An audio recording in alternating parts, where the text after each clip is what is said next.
This is why Kodiak bears are bigger than grizzly bears. Brown bears are some of the biggest and most powerful animals walking the planet today. But did you know that not all brown bears are the same? That's right. In reality, there are several subspecies, each with its own special characteristics and traits. In today's video, we will look at two of the most renowned brown bear subspecies, the grizzly and Kodiak. We'll run through some basic information about them before taking a closer look at why Kodiak bears tend to grow larger than their grizzly cousins. Let's get started. Size matters. Brown bears are the most widely distributed bear species around today, occupying patches and swaths across North America, Europe, and Asia. Obviously, such a wide range consists of a lot of environment types, which means that these bears are quite adaptable and resilient in the face of many pressures.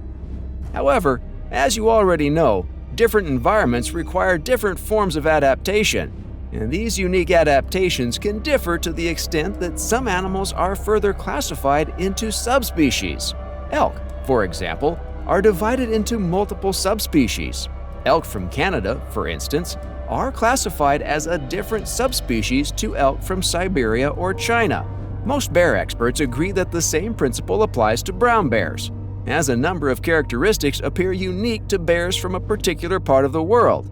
However, there is still plenty of hot debate about whether such differences mean bears can be truly ordered into separate subspecies, or whether it's just a case of different areas having their own interpretation of what a brown bear is.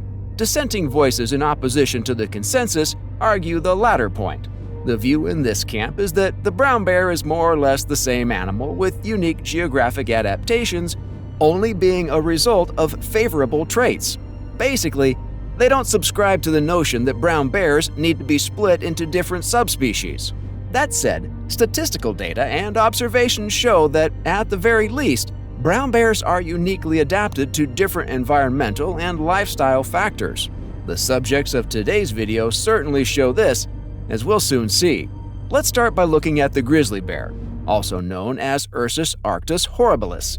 Now, the origins of the term grizzly are a little fuzzy, but the general consensus is that it refers to the gray-tipped or grizzled black-brown fur commonly found on brown bears of continental North America. The other belief is that the word actually comes from grizzly, an obvious nod to the bear's ability and tendency to rip most other animals to bloody shreds. Regardless of what the name really means, grizzly is pretty much the synonym for brown bear in the US and Canada.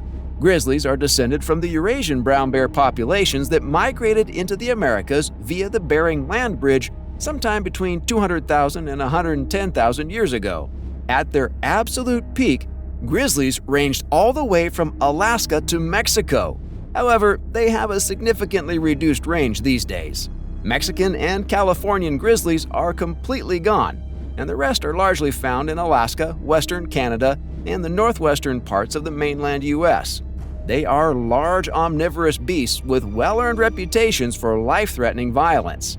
When it comes to walking through or camping in North American woods, the grizzly bear is unanimously the last animal anyone ever wants to run into. Grizzlies are quite variable in size, mainly because size is heavily influenced by location and time of the year. Coastal grizzlies, for instance, are quite bigger than their inland cousins, and bears before hibernation are significantly larger than bears after hibernation. Also, males reach much greater sizes than females. Generally, though, weight can be anywhere from 209 pounds to 858 pounds. Body length is usually between 78 and 94 inches, while shoulder height averages about 40 inches. They can stand up to 9 feet tall on their hind legs. Coastal male grizzly bears tend to occupy the upper ends of the size ranges, while inland females make up the bottom. Now, let's talk about another famous North American brown bear, the Kodiak. Also known as Ursus arctos middendorfi, the Kodiak bear is exclusively found on the Kodiak Island archipelago, just off the coast of Alaska. These bears are, therefore, also known as Alaskan brown bears, which adds a bit of confusion because grizzlies in Alaska are called that too. However, the extreme sizes attained by bears on the archipelago have gone a long way to convincing most experts that they are indeed a unique subspecies. Females have a typical weight range of 399 to 701 pounds, while males have a range of 600 to 1,400 pounds. Some exceptional males can reach or exceed 1,500 pounds during the pre-hibernation bulking period.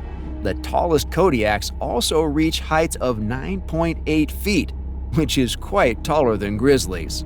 The heaviest specimen on record was a captive male called Clyde, who weighed an astonishing 2,130 pounds when he died at the Dakota Zoo in 1987. The tallest ever recorded was another male, Teddy, who was about 11 feet tall on his hind legs. Also, fun fact, Teddy starred as the titular villain in the 1976 horror film Grizzly because of his immense size. And you know what makes the Kodiak bear's size even more fascinating? The fact that they don't have any marked differences in lifestyle or diet from the mainland brown bears. They have the same omnivorous diet consisting of grass, veggies, fruits, roots, fish, and the odd steak.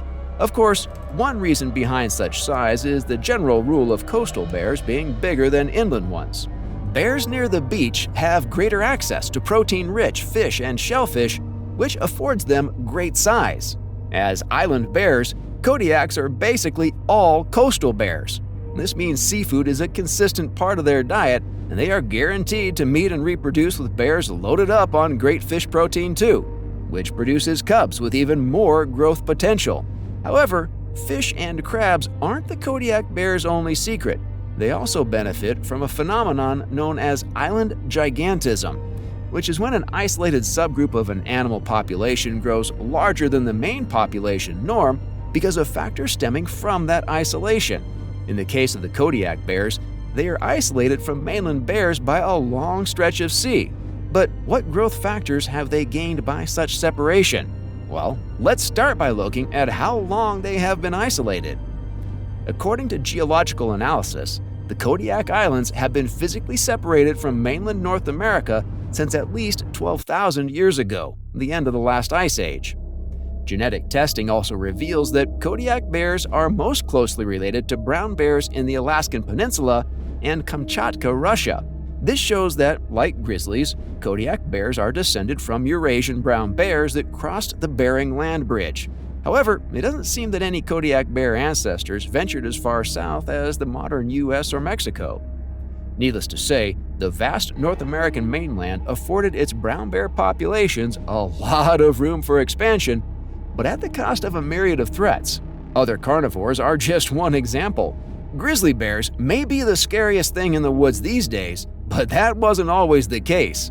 During the brown bear's 200,000-year stay on the continent, it has shared environments with prehistory's most formidable killers.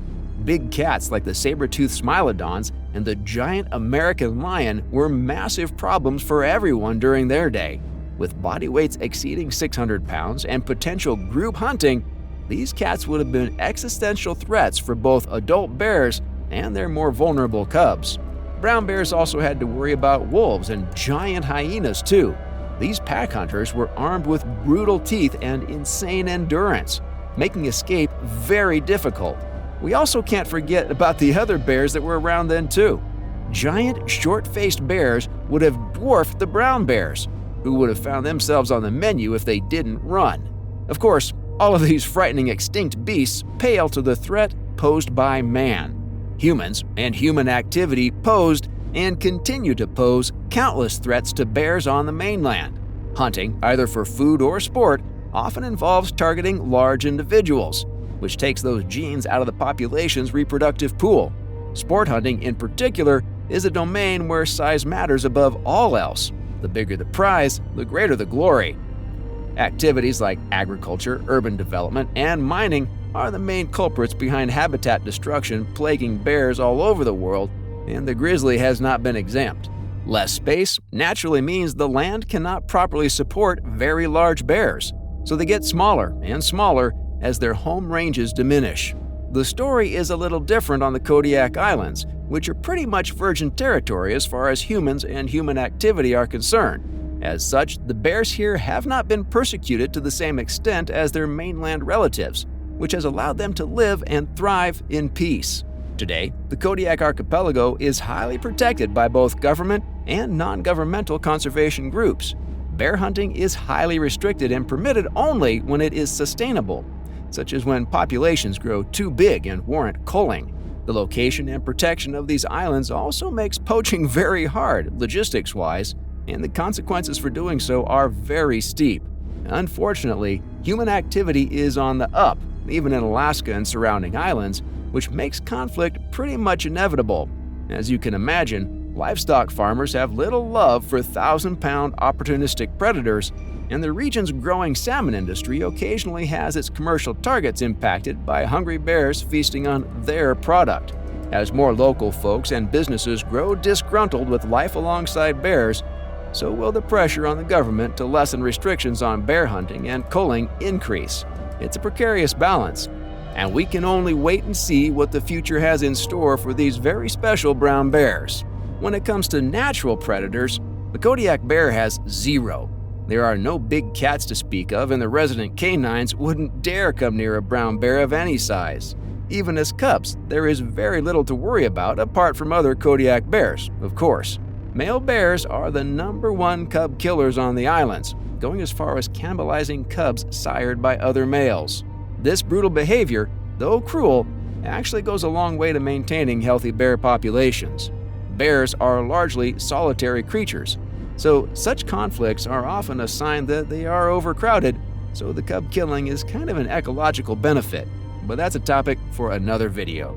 Ultimately, the Kodiak reigns as the king of the brown bears because it is a coastal bear that has been allowed to live away from most of the threats the grizzly has faced for generations.